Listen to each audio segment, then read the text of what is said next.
Hey everyone, welcome to Empty Chairs. My name is Justin. I am Catholic. I'm also gay, and I'm super excited to get to share with you some of the things that Pope Leo has said about LGBT people from his recent interview. Now, I know for me, we've been speculating, we've been wondering. There's been so much conversation from what people have said in kind of private conversations with Pope Leo, saying he's going to continue the legacy of Pope Francis, but we really don't have anything to go off of. That is until now. So recently, he had a very long interview where he talked about a bunch of different topics, but for about 5 minutes, he actually talked about LGBT individuals and how they relate to the church and kind of what he wants to bring in his pastoral capacity to this population. And and this feels just so in line with who Pope Leo is, because with Pope Francis we had the who am I to judge moment where everything just blew up and it was just this one line, and then there was all this conversation around it. But Pope Leo, he was coming across as far more measured, who is far more specific in how he's talking about things. Of course he would want to sit down and have a 5-minute discussion about this topic and not just go off of one line like Pope Francis did on an airplane. No shade to that, but this just feels so in line with Pope Leo, and I'm so excited. So I have not watched this interview yet. This is just gonna be my live reaction, my thoughts as we go, so let's go. Beyond the very strong ideological views that can be present on that issue, how is that something you plan to address? Well, I don't have a plan at the moment. I was asked about that already a couple of times during these first couple of months about the LGBT He's been busy. issue. There's been a few other things going on, so and I'm not gonna be mad about that.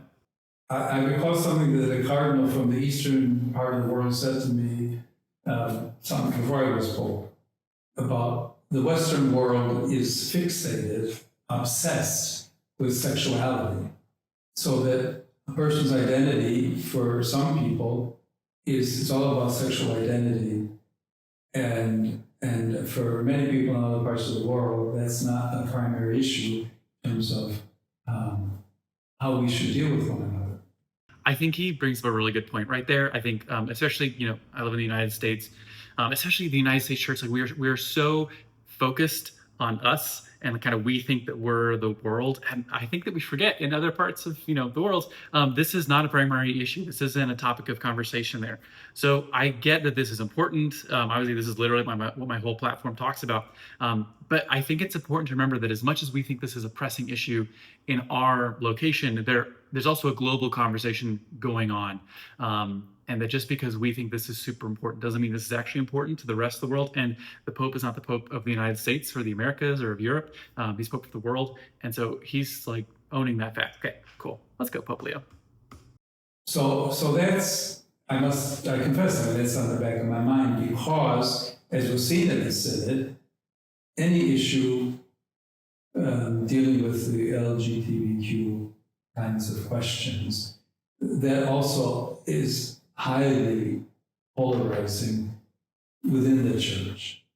And for now, because of what I've already tried to demonstrate and live out in terms of my understanding of being Pope at this time in history, I'm trying not to continue to promote polarization in the church. And I'm trying to say, which is what Francis said very clearly when he would say, todos, todos, todos. Everyone's invited in. But I don't invite a person in because they are or are not of any specific identity. I invite a person in because he's a son or daughter of God, and say, you're all welcome. Pope Leo, 100% from the get-go, has seemed to bring this tone of we're trying to bring people together. Pope Francis, we love him. He was an incredible pope, but he was also extremely polarizing. Pope Benedict before him, also an extremely polarizing pope. And so I think that Leo really is coming in, looking at the church and saying, yes, we're trying to kind of bring together these two factions that have developed over the years. I mean, there's more than that. But I think more importantly, there's a little bit of an overstatement of that, simply by saying, yep, we want to follow in the footsteps of Pope Francis, todos, todos, todos, everybody is welcome, everybody's included. How revolutionary of an invitation that is, and how easy it is for some people to say, oh yeah, everyone's welcome, but to actually live that out and kind of deal with the complexity of it is way harder. And in my mind, if we're going to move this conversation forward, then we actually have to just get in the same room and be at the same church, worship at the same mass. So I'm on board with this so far, and we're 2 minutes in. We got 3 minutes left. Let's go. And let's get to know one another and respect one another. And at some point, when specific questions will come up.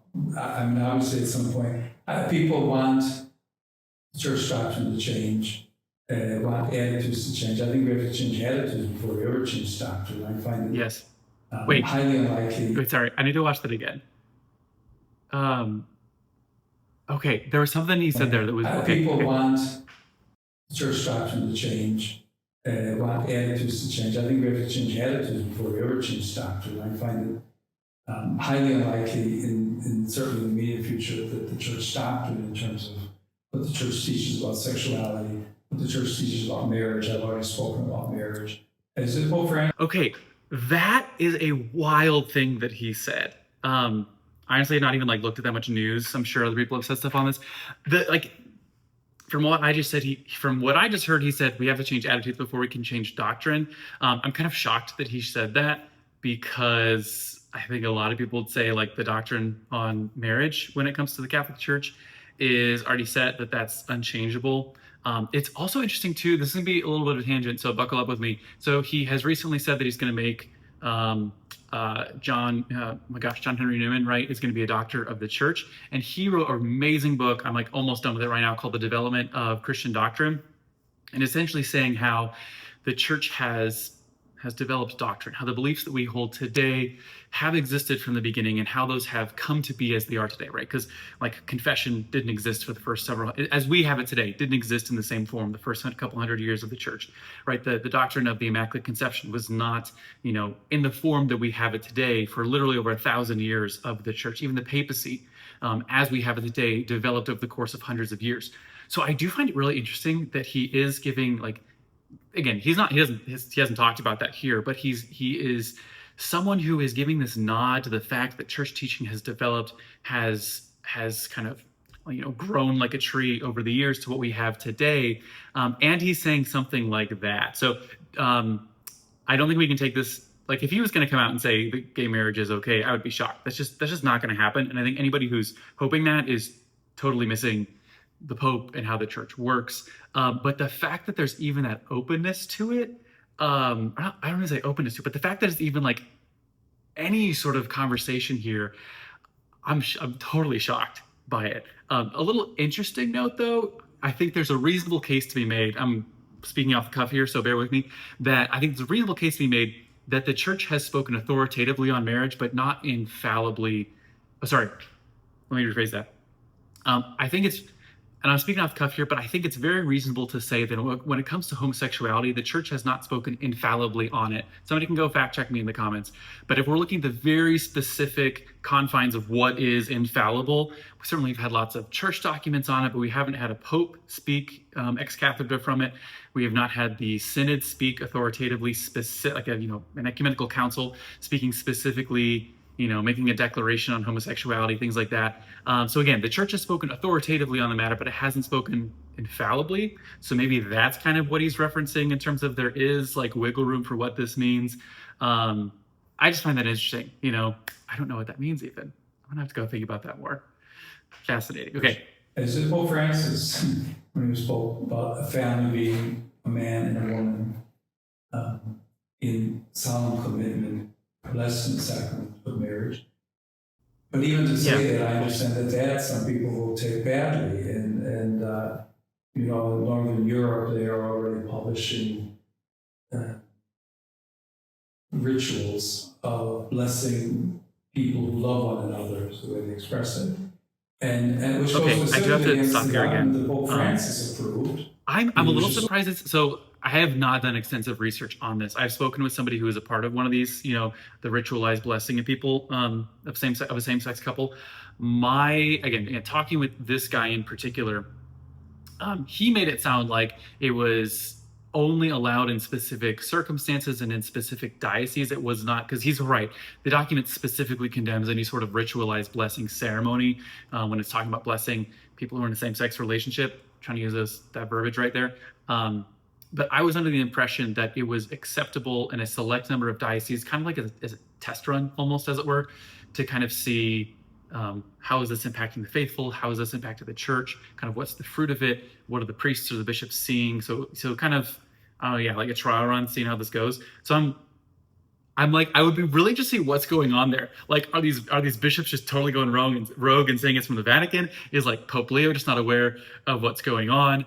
I don't know enough about that. I would need to go do some more research on this and like circle back to the person that I talked to about this. So um, interesting, but he is right. I mean, guess I can't really contradict what he's saying here, freaking Pope. But yeah, the Fiducius Supplicanus talking about blessing people who are in a same-sex relationship specifically condemns ritualized blessing ceremonies, anything that kind of looks like marriage. Okay, sorry.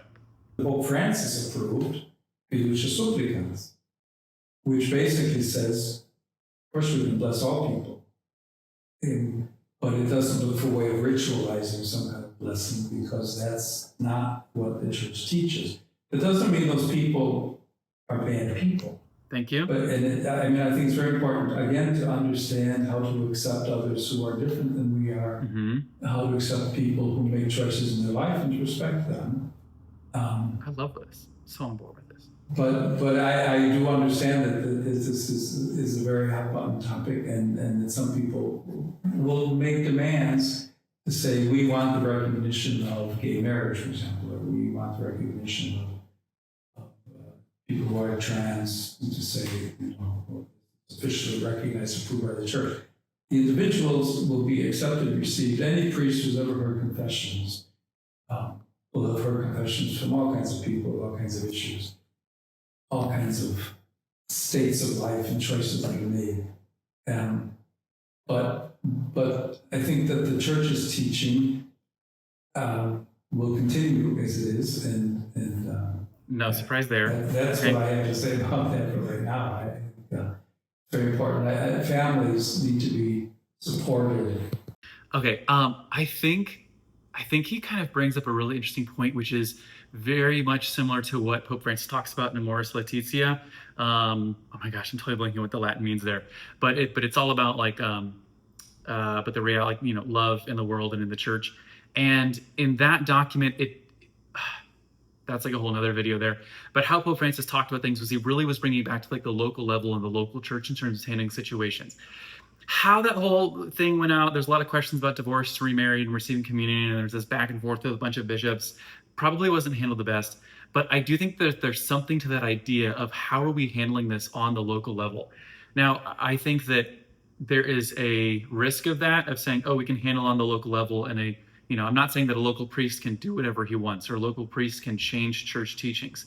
But I think there's a reality that, and I think what Pope Francis wants to do, what kind of sounds like Pope Leo wants us to do, is instead of talking about this subject from a top-down approach of the Pope giving approval of same-sex marriage and everything's okay with the church, kind of giving this idea of like, what is the sense of the faithful, right? Which is an ancient Catholic understanding of like, how is the church engaging with this topic? How is the church sensing where the Holy Spirit is present? Where is God present in this? And I know it's super easy for people to say like, oh, I saw a pride parade, I think it's terrible, like, let's shut it down. It's really different when you have a gay couple that's sitting next to you in the pews, who maybe has a kid, who has a family, and actually engaging with a fellow parishioner when we're talking about this. What does that look like for someone who's gay to go to confession? How is the priest handling those unique circumstances?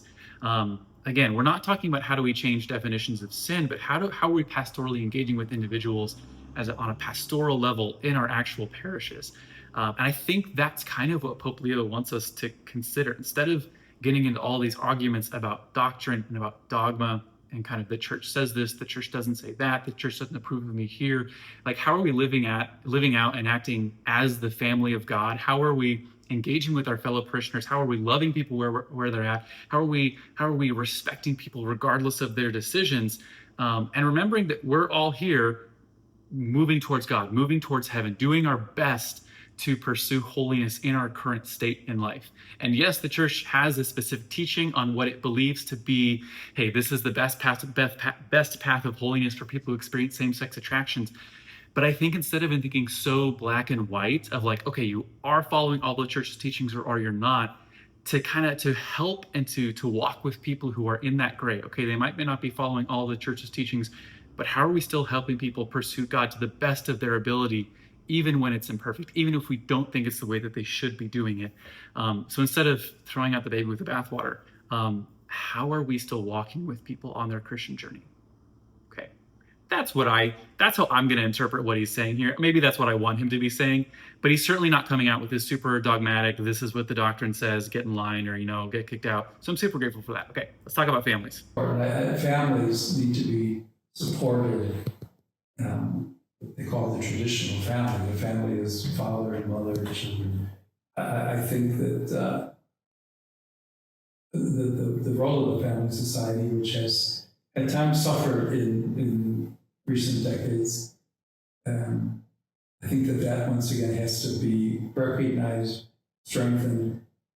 And I just wonder out loud if the question about polarization and how people treat one another doesn't also come from situations where people did not grow up in the context of a family where we learn, that's the first place you learn how to love one another, how to live with one another, how to tolerate one another, and how to form the bonds of communion. Okay, this is a little bit of a tangent. I mean, yes, 100% agree with what he's saying. Everybody deserves to have a family. I know there's Catholics everyone deserves to have a father and mother. Yeah, of course. I think sometimes I also loved how he put quotes around traditional, because I feel like it's just making fun of everybody, and Catholics. Some Catholic circles loving putting around quotes around words they don't use, like traditional family. Anyway, but one of the things that I think is important here is there is a gift to coming from a family that is, yes, father, mother, 2.5 kids, white picket fence, all those things. But I think we have to be really careful about idolizing that ideal and the harm that it can cause when we say this is what family is, this is what this is what everyone, this is what family is, this is what it's supposed to look like, everything outside that is bad. Okay, well let's just not talk about gay couples for a second. What about somebody who is from a single parent home, single mother, single father? What about somebody who is maybe raised by their grandparents, other relatives, maybe not even that's a family member who's adopted? I think that so often we speak so harshly about non-traditional families because we think we're defending the traditional family. And it comes at the expense of so many family circumstances that are outside the quote unquote norm. But the reality is, how many people come from a divorced or remarried family? How many people come from, again, a single parent family through no fault of their own, through circumstances that are so far beyond our control, right? How many people are adopted? And yet how beautiful are those families still? There is this amazing New York Times piece that's from years ago that talks about how Jesus is from a non-traditional family, right? You had Jesus was conceived out of wedlock, with a father that was not his own, and that is kind of dramatizing things, but that's the reality, right? Jesus is from a non-traditional family. He has an adopted father through Joseph, and we still hold that up as a model. So I think that we can have a difference between, yes, that's an ideal and that's amazing, but also recognizing the gift, the beauty, and the love and the stability that can exist in families that don't look like a mom and a dad and a white picket fence. The bonds of communion, that's the family. If we take away that basic building block, it becomes very difficult to learn that in other ways. So I think there are some very key elements that need to be. Yeah, no, I think that's great. I think he had so many amazing things to say. What he said there at the end about tradition, about the family being the building block of society, I would 100% agree with that. I think that the family is the first school of love. That is often that the family can be the place where we first learn about love, acceptance, where we belong, our relationship with God, all of these things. And we have to recognize that for so many of us, even if we come from this perfect family of, mom, dad, siblings, that there can still be hardship, that there can still be pain, that we might not experience the love that we need and that we deserve from those families anyway. And that just because somebody has a mother and a father doesn't necessarily mean that that is a loving and peaceful household. So I just think that we need to be careful about not idolizing the traditional family in quotes, as he put it there. So yeah, I love what he said. Honestly, except for that one part that totally surprised me, nothing super shocking. And I think for so many LGBT people who are watching this right now, who are like, gosh darn it, I want him to say more. I want him to bless same-sex couples, or to say yes for civil unions at the very least, or talk about the possibility of sacramentalizing same-sex marriage.